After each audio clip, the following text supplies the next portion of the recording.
when Jesus was talking to the disciples. He made it very clear in John 3 that you must be born again. You must have this moment where you decide, hey, I'm going to follow him. In fact, that's what Jesus said. He said, follow me. And that was the command is, hey, follow me. In fact, in John 8 and verse 31, he says, this is how you'll know you're my disciples. If you continue in my word, then you will be my disciples indeed. A disciple is just a follower, a learner of Jesus. You know what I love about our church?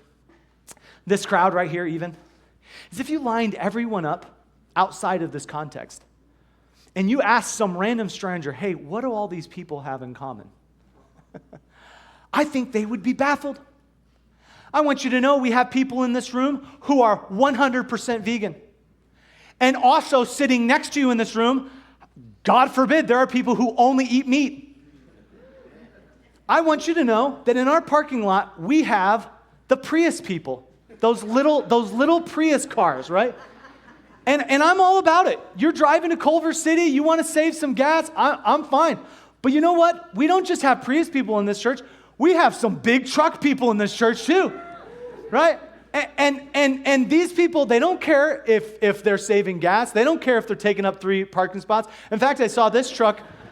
It says, you are too low. I'm not too high. I'm not high. You're too low. And so there's lots of different people, different preferences, different people, different cars, different personalities. But you know what brings us all together? It's not that we're all the same. It's not that we live in all the same location. You know what brings us all together? We are following Jesus Christ. It's not about a person. It's not about a location. It's not about a preference. We are followers of Jesus Christ. And it has to be. 8 years in, it's always been about Jesus. It has to be about Jesus Christ. And so the Greeks and the Jews, they were all in the same place, and they had little in common. But these Philippian Christians, there at Philippi in Macedonia, they had one thing in common. They were disciples of Jesus. And so Paul is saying, hey, listen, if we're going to be disciples of Jesus, let's be devoted disciples of Jesus Christ. Now, when we first founded New Life, we wrote out a mission statement. We had to give it to the state of California. I don't know if anyone ever read it. We had to give it to the IRS. I know they read it.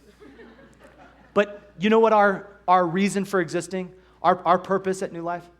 It's to develop devoted followers of Jesus Christ. Can you say that with me?